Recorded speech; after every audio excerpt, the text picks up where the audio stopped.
Welcome to episode 23 of the Plavec podcast. In this podcast, we talk to Peter Plavec. Peter's an open water swimmer from Slovenia, although he's now living in Vienna. He's quite a guy on the Instagram. He's got over 100,000 followers and is pretty well known for a lot of the ice swimming that he's done. He's done an ice mile in 2020 and numerous ice kilometers, although he says his biggest swim was a two-way relay crossing of the North Channel. Unfortunately, due to technical issues, which is my way of saying that I stuffed up, we lost the first little bit of the interview, but we pick up as he's getting into his ice swimming. Enjoy. So everybody can do it and everybody can try it. So I went for it, and it was like a race of, there were races between 50 and 1,000 meters. So I tried 50 and 100, I think, for the first time.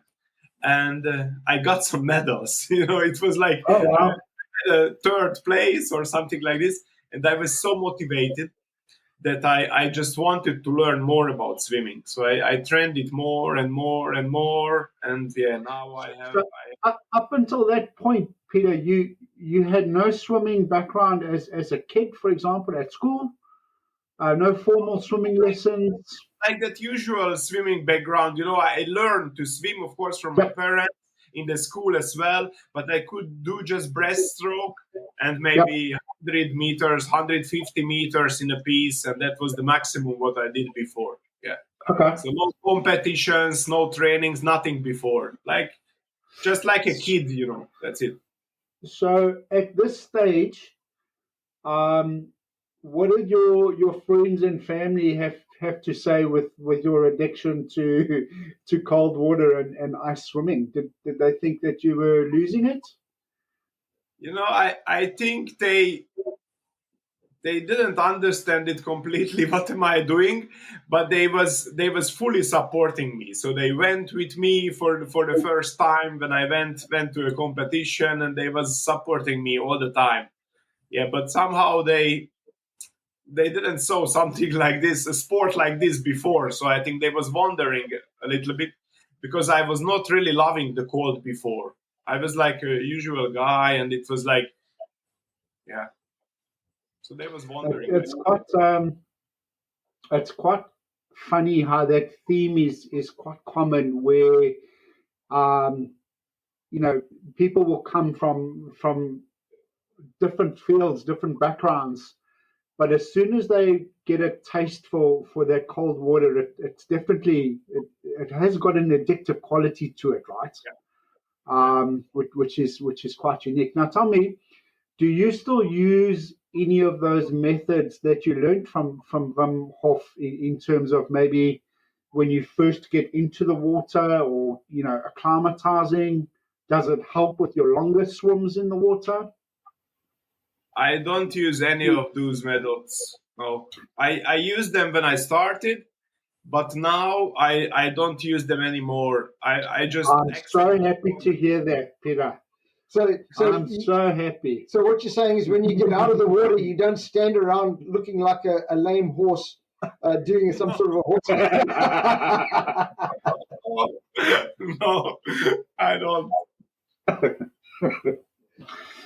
So you've so from the 50s that you started off swimming, you obviously got longer, right?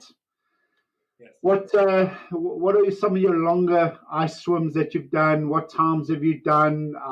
Tell us about the people that are involved in the Vienna ice swimming community, and maybe what the impact's been on the wider part of your life, I guess. Okay, so first of all, it changed my life completely, I think. So also the part that I'm doing a sport regularly, it's also completely changed my life, because I was not doing something like this before. And I think also the cold changed me a lot, because I can accept the pain much more. I am more, I can accept stress, I'm not so nervous anymore, and so on. So I think it changed my health, my mind, my life, I think everything, in a positive way.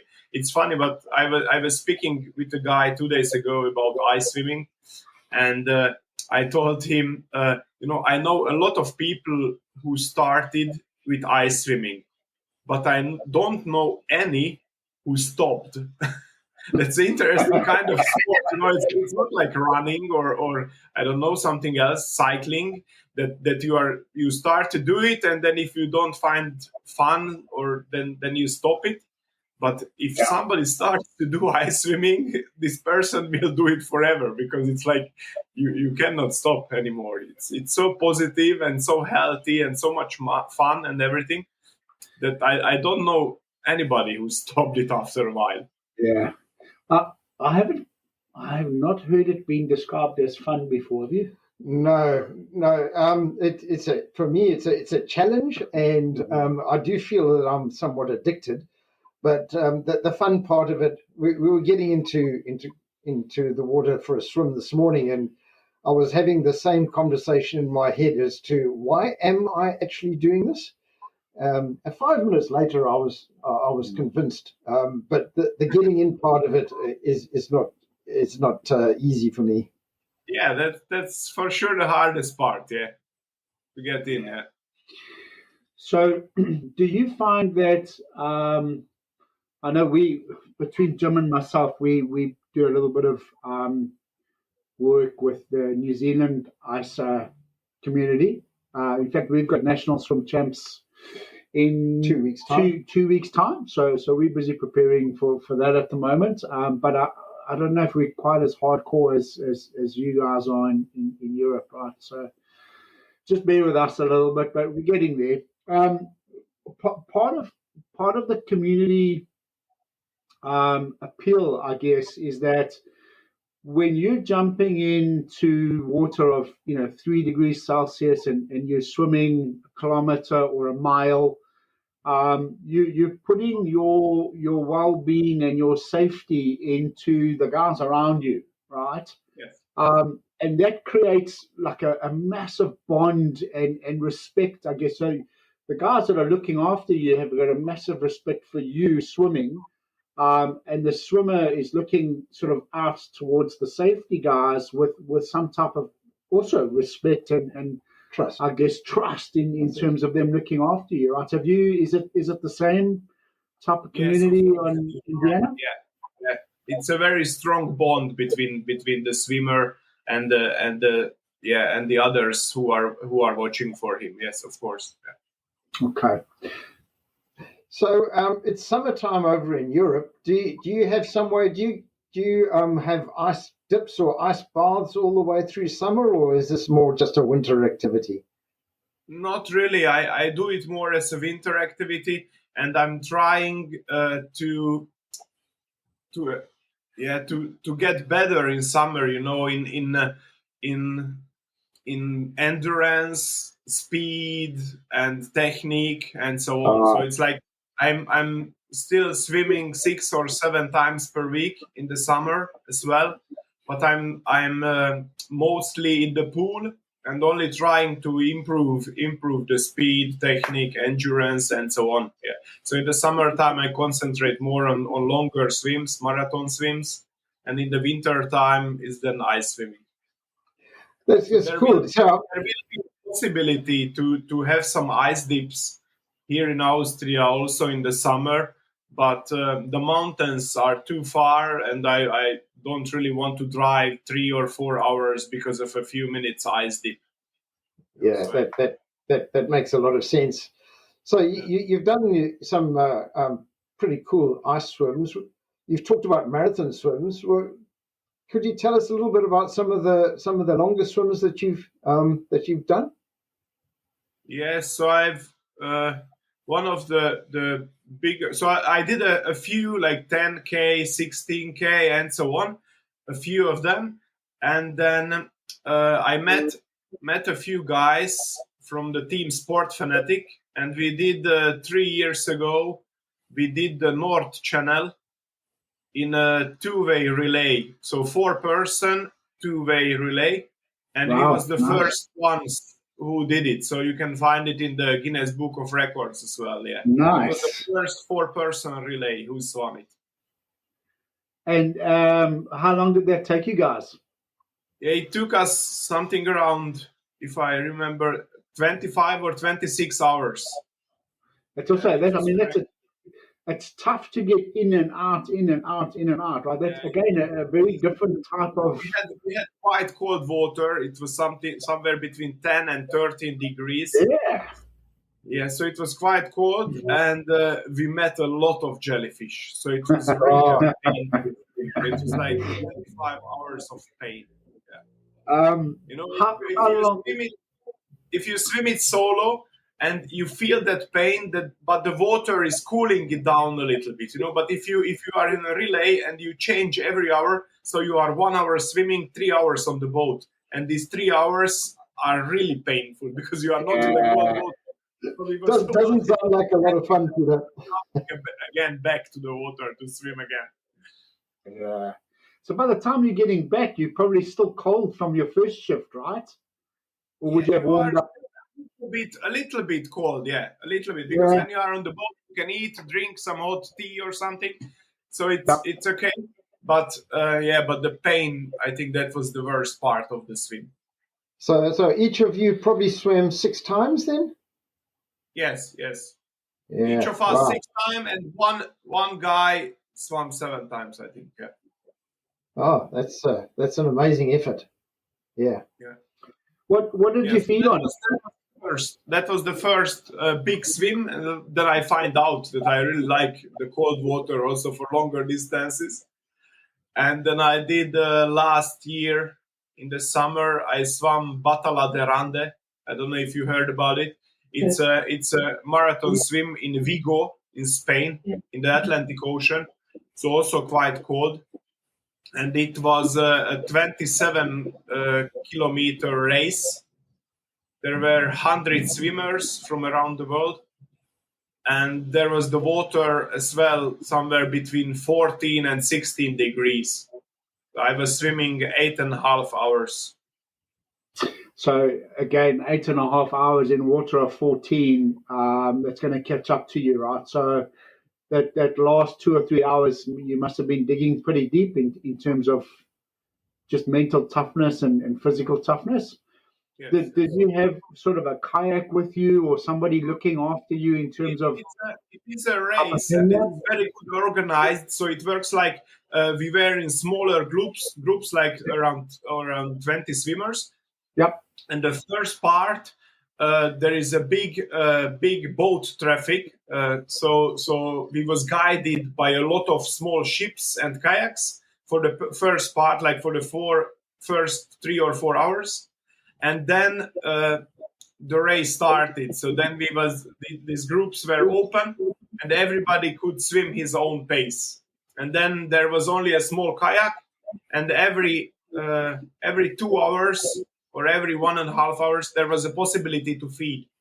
So there were boats where you could stop, take something to eat or drink, and then swim again. Okay. What do you feed with? Yeah, I'm doing my own drink. It's like a mix of water, juice, and maltodextrin.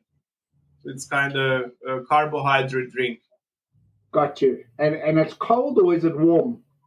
It depends of the water temperature. If the water temperature is, I would say, more than 14, 15, then I drink cold. And I drink warm only if it's very, very cold. So it's like when the water is between 10 and 15, then I try to drink it warm, yes. Gotcha. And do you eat anything solid like a banana or nut? Oh, no. I never eat solids, no. I tried it, but it didn't felt good. So I was eating solids only when swimming the relay. Because then you are not in this position, but you sit on the boat or stand, so your stomach can work with some banana or something. But if swimming, I take only liquids. So when you were training for a 27-kilometer swim, I'm assuming you would have done some training in the pool and out in a lake or the ocean. What does an average week look like of training for you? before a big try. sprint? If I'm training for a longer distance, it doesn't matter now if for longer distance or for an ice swim, my training Yep. is always the same. So I take like 5 or 6 sessions per week in the pool and 1 or 2 sessions in the open water. Yeah. And if it's summer, then the open water session is longer. And if it's winter, then the pool sessions are longer and the open water is shorter. Yeah. But it's almost the same always. I take much more pool swimming because I still want to improve in technique and speed and everything. So it's like I'm training more in the pool and less in the open water. How old are you now, mate? 36. 36. You look like you're 26. Thank you. That must be the cold water, right? Yeah, the cold water makes younger, yes. So, Peter, tell me, where do you see yourself sort of swim-wise in 10, 20, 30 years' time? I mean, what does the route look like? What does the bucket list look like? No idea. No idea. I'm still on the beginning of this journey, I think. Yep. So I really don't know where it will bring me. Well, I can tell you, my main goal would be to share it with a lot of people, because I would like that they start with swimming as well, like I started. That's like my main goal, to show for the most people that it's possible to be a good swimmer also if you didn't do before any sport or something. You just need passion and time, and that's it. And you can do great results. You can be a Guinness record holder, you can be a world champion, you can be whatever you want if you like it. Yeah. And it's never too late to start. I started when I was 30, so it's like everybody can exactly. start. There's no excuses, right? Yes, there are no. Yeah. So my goal, there's a Kiwi dude. His name is Roger Soulsby, and I'm hoping that he'll probably be listening to this. Yeah. When I'm old, I want to be like Roger. Right. So Roger is 78 years old. And Peter, like clockwork, good weather, bad weather, rain, shine, winter, summer, Roger's out in the ocean swimming 3Ks every day. And that's what I want. I want to be consistent. I want to be swimming for as long as possible.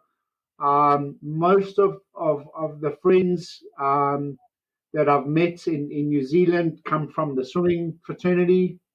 Other than Jim, he just I don't know. He's full of it. Hey? But so in a very short space of time, you just mentioning how you want to share your message of swimming, right? You've got 102,000 followers on Instagram. Yes. That's a shitload of followers, right? That is impressive. Yeah. Yeah, that's not bad. Yeah.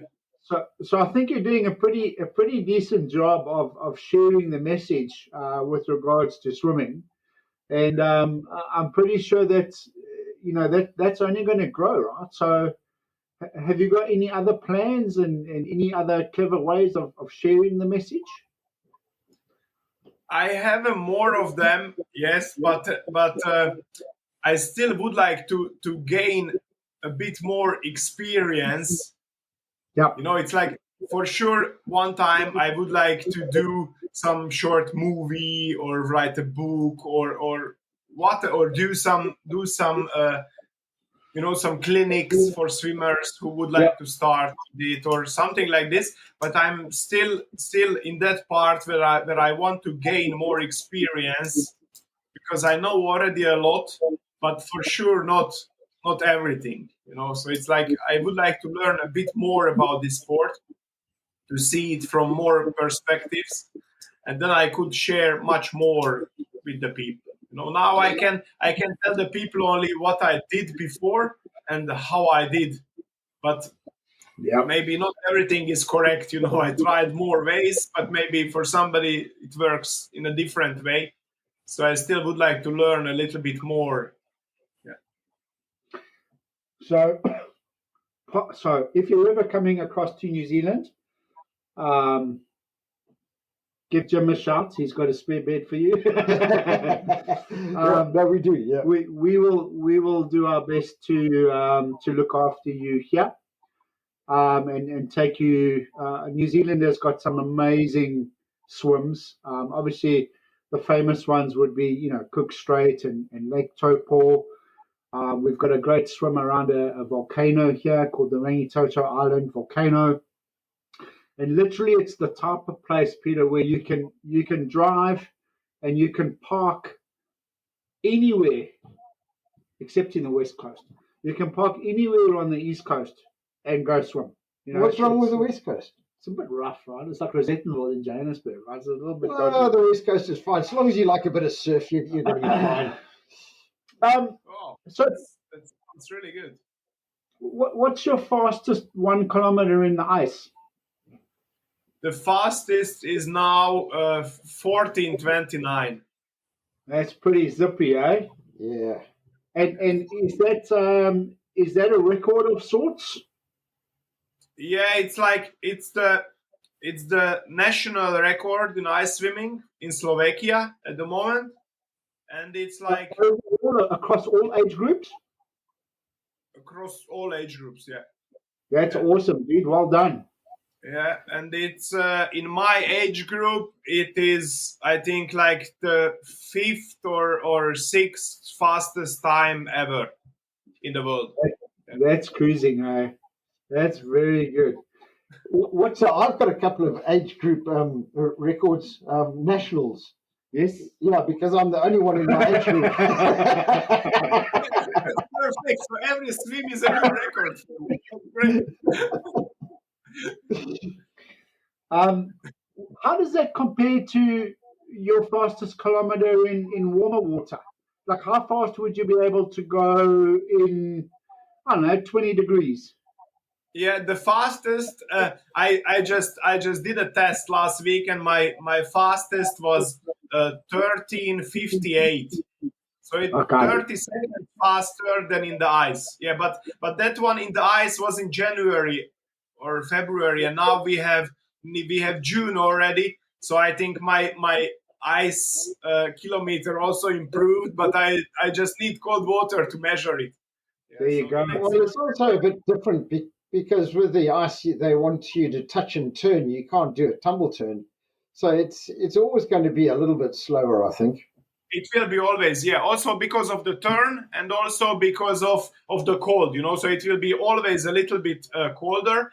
But I'm trying to keep that gap very small. So between the fastest warm kilometer and the ice kilometer, because if you are swimming in the cold, you won't just go out very quickly for the water. So you swim faster than in the warm pool. So the goal is to try and go under 14 in the ice, yeah? Yeah. Got you. Yes. That'd be so cool. Cool's the right word, yeah. It wouldn't happen for me. Yeah, so we have the World Championship in January here in Italy, in Molveno, so the ISA World Championship, yeah. And I want to try to swim a kilometer under 14 there, yes. Okay, well, New Zealand will be sending a team. So I believe there's 8 or 10 spots that the guys will be looking to select. So you'll be racing some of the Kiwis, but I have a sneaky suspicion that they'll be a little bit behind you, mate. Okay, no problem. Yeah. It's not a problem. What do you think about when you're swimming in 3-degree water? What goes through your mind, other than ice cubes? Yes, and there are two things which are always going through my mind. One of them is to stay positive, to not worry about the cold, but to try to enjoy it and keep my mind very positive about where I am swimming, and the weather is good and there's some sunshine and so on. So trying to be very positive. That's one of the part. And the second thing which is always going through my mind is my swimming technique. So I try to swim as relaxed as possible to save enough energy to also heat the body in the cold. So I try to, it's almost the same like in the pool. It's always in my mind that my stroke have to be long and I should glide and relax while swimming. And are you counting your lengths? Or have you got somebody ringing a bell telling you when to stop? In the pool, I am counting my length, yes. When I'm swimming in the warm water or in a normal pool, yes. But in the cold water, I can't. It's like until 200 meters, it's okay, and then I lose the number. So always when racing like 500 or 1,000 meters, there's always somebody who is showing the number, how many lengths still I have. That's interesting, that, right? That's very interesting. So then that obviously is indicative that mentally it's a lot tougher on you, right? Yes. Just the fact that you can't keep count is an indication that it's really, First of all, it's a race. There is some adrenaline. You want to win, or you want to be fast, and so on. So that's already one stressful moment, that it's a race. And then it's also cold, and then you need also swim fast, and you have other competitors which are behind you or in front of you, so you want to catch them up. So it's so much impulse that you lose these numbers, or at least me. There are people who can count, but I can't in the cold. What does your recovery look like? After a swim, after a race? After ice swimming. Yeah, after ice swimming, I just mostly when I go ice swimming, I'm driving with the car to the Danube and then swim there, right? So when I come out of the water, I try to make myself dry as fast as possible, and change clothes and take some warm clothes. And I like to drink some hot tea after the swim. So like hot tea, like fruit tea with honey, or ginger tea with honey, or something like this. And then I sit in the car, turn the heating up to maximum, and I need like around 20 minutes to get home. So I'm shaking for 20 minutes in the car and drinking hot tea. And normally until I get home, it's everything fine again. So you actually drive while you're shaking? Yes. That's dangerous, you're not shaking.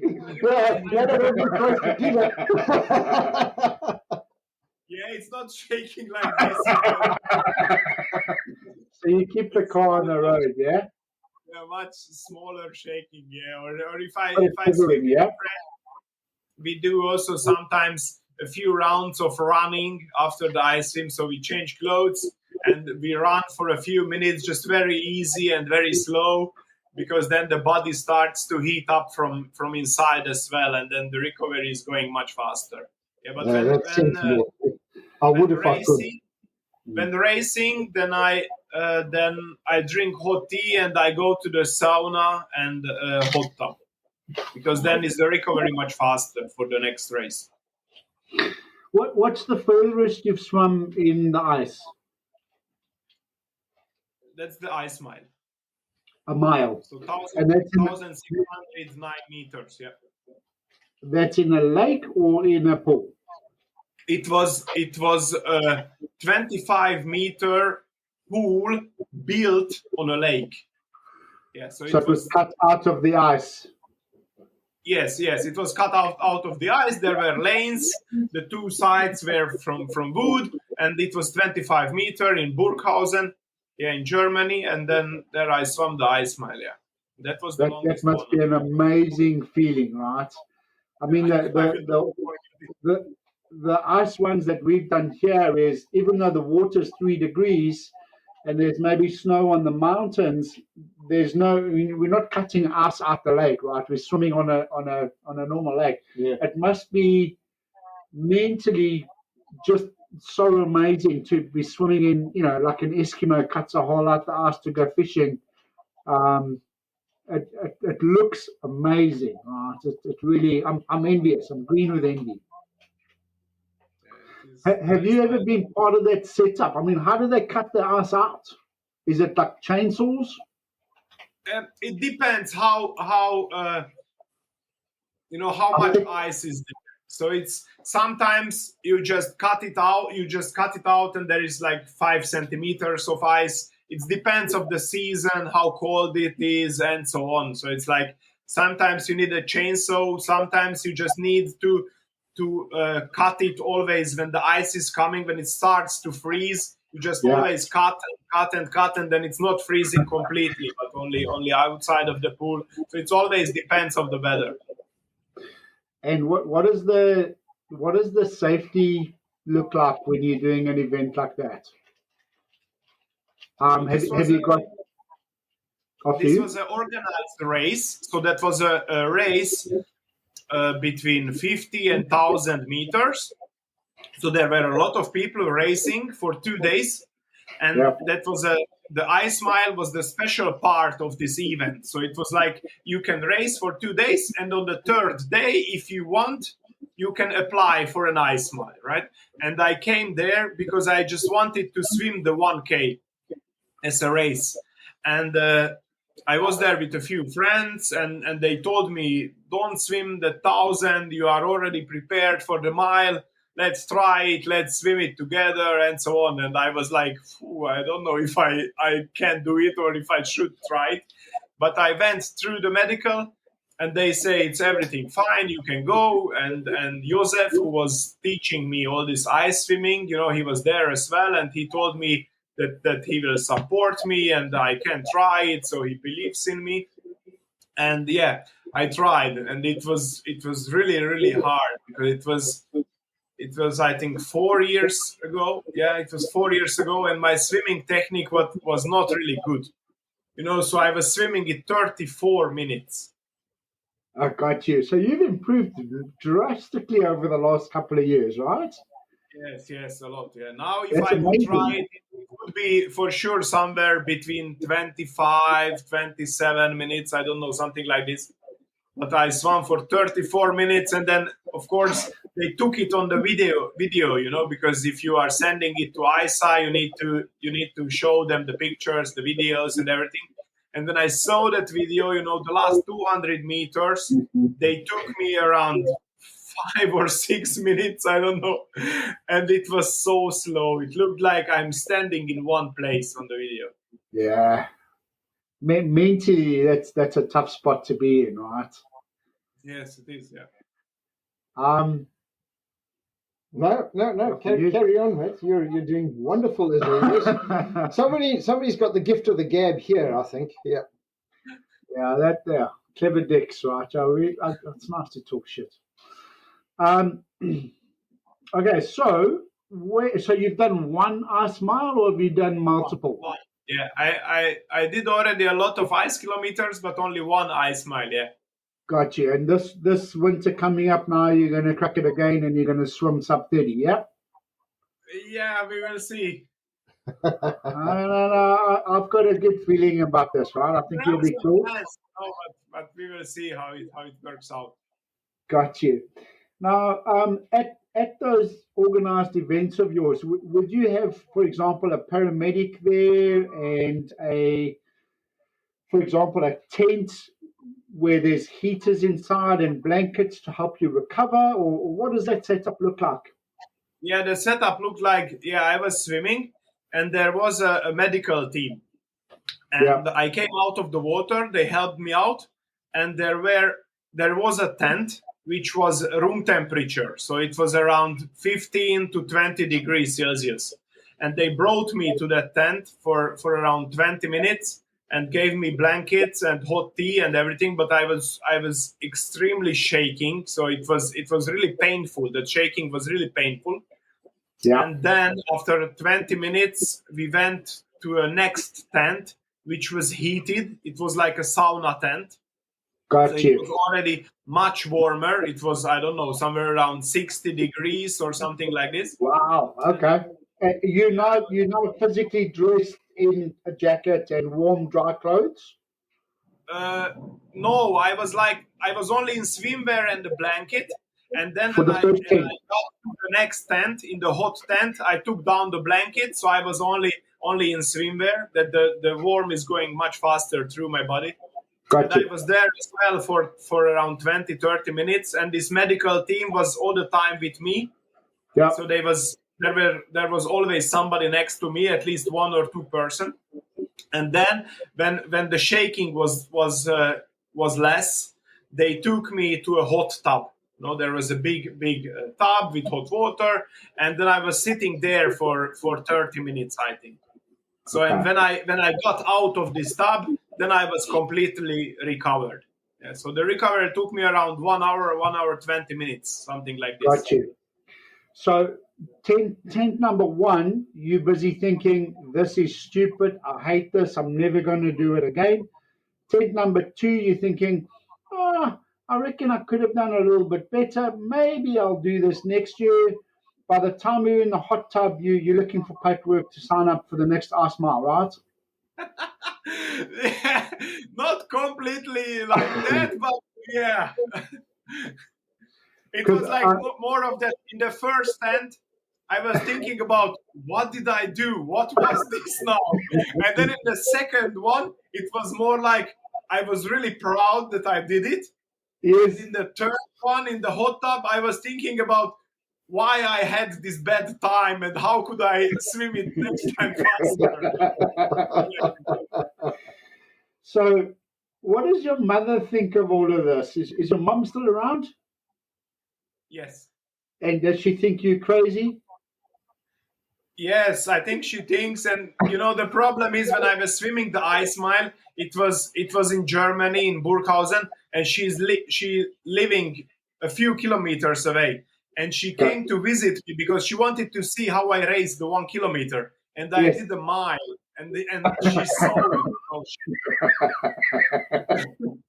It was not a good idea to call her there, to see it, because I don't think you want your mother to see you in that condition, right? Yes, I will not do it anymore.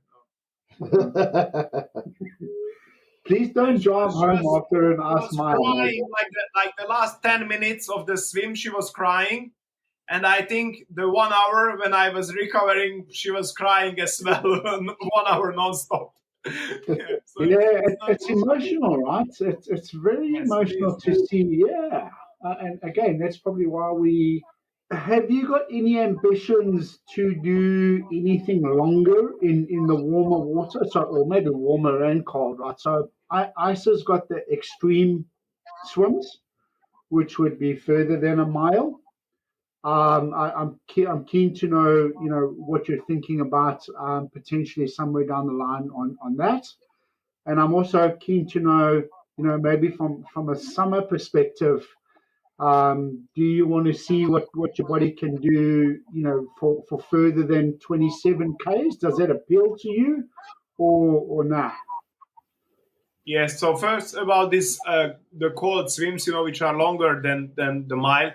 I'm planning already 2 years that I would like to try at least 2K. Yeah. So that would be a great start, because I don't really want to be in the ice cold water longer than my first ice mile was, but I think I could do 2K now in the same time like I did 1.6 4 years ago. So I would like to try this 2K. Yes, if the winter is going good and I can train enough in the cold water and all the conditions are fine, there will be a possibility to swim a mile. What's the record there? So there's some Russian dude that's done like 6 kilometers, I think, is the men's record, right? Yeah, and the ladies' record is Poland. Poland. Yeah. I mean, that's crazy, right? That's crazy. But I think that guy, he have he's somehow different, I think, in his mind and his body. It's like you can't train that. That he's special, I think. It's not possible to do it. I know him, and he did already a lot of world records in the longest ice swim and the longest swim in a lake, and I don't know, he's doing crazy things, but he's different, I think. Is he a big guy? He's just a little bit bigger, but he's not fat or something. He's just a little bit bigger, and his swim technique is also not the best. He's also not the fastest, but somehow I think he can turn off that pain in his mind or something like this. I don't know how he's doing it, but it's crazy that he's like he did, I don't know, 6K, and the second longest is 3.2 or something. The difference is so big, it's unbelievable. You're going to need to send us his number, dude. We're going to need to have a chat with him and see what he does, right? Yeah, okay. Maybe we need to find where that switch is, right? Yes. Yeah, so I'm planning something longer, yeah. And in the summer, I am also planning something longer, yeah. So end of this summer, if everything will fine, then I am going for a 33K swim. Yeah, and that's already an improvement to last year. Yeah, and then if it's going fine, then we will see how much I can do next year or in 2 years, 3 years. Nice, man. You cool. Need to just keep on pushing those limits. We're going to be following you on Instagram and having a look at all of your achievements, man. I've got one more question, man, and then maybe if you've got any questions for us, you're welcome to ask. But that pool that you swim in, that you do a lot of you share a lot of videos in, it looks to be like an aluminium pool. It's aluminium? It's not aluminium, it's steel, I think, or yeah. Wow. Yeah. So there's no pools like that in New Zealand. Still, okay. That's amazing. You must know they made them like that. It looks amazing. Most of the pools which are built now, the most of them here, at least in Austria, are all made of stainless steel. Wow, that's so interesting. There's nothing like that yet. It must be cheaper, right? I don't know if cheaper, but I think it is fine for a longer time, you know. It's like you can change parts out, and I think it's better. Maintenance wise, it feels really good to swim in it. You know, it feels somehow more clean. It's got like a doctor's room vibe about it, right? It's clean and it's But now tell me, a lot of your videos, you're the only person in that pool. So does that mean that you're training at like 4 o'clock in the morning, or it's just not popular? No, we live in a place where there are 3 houses, like 50 flats per house, and in the underground there is a pool, and it is private, so only who lives in the house can use it. And there are not too much swimmers around, so I am so lucky that when I go down, mostly I am alone. It's like not always. That's so cool. Mostly I am alone. That's very cool. And it's a 25-meter pool? It's a 25-meter pool, yeah. 25 meter, 5 lanes, and mostly empty. Yeah. That is such a perk, right? You are so spoiled to have that, yeah? That's very cool, man. I just go down with the elevator and I can swim. Yeah. No excuses. Yeah, no excuses. Is it heated? It is, yeah, of course, yeah. You need to switch that off, dude. Yeah, that would be good for me, but not for the others, I think. So it's like Anything else from your side? No. It's been really, really good talking to you, Peter. I really appreciate you taking the time out to have a yarn to a couple of blokes from New Zealand. Yeah, thank you, mate. What you're doing is very inspirational. We enjoy watching you and your updates, and maybe in a couple of years' time we'll sit down again and have a look at how you've progressed in the next couple of years, right? And again, like I said, if you're ever in New Zealand, give us a shout and we'll look after you, yeah? I will. Okay. Yeah. Thank you for the invitation. It was great talking to Peter. As always, if you've got any comments for us, which we'd really appreciate, please go and drop them into our Instagram account or even send them to cleverdixnz@gmail.com. Thanks for listening, and we'll see you again soon.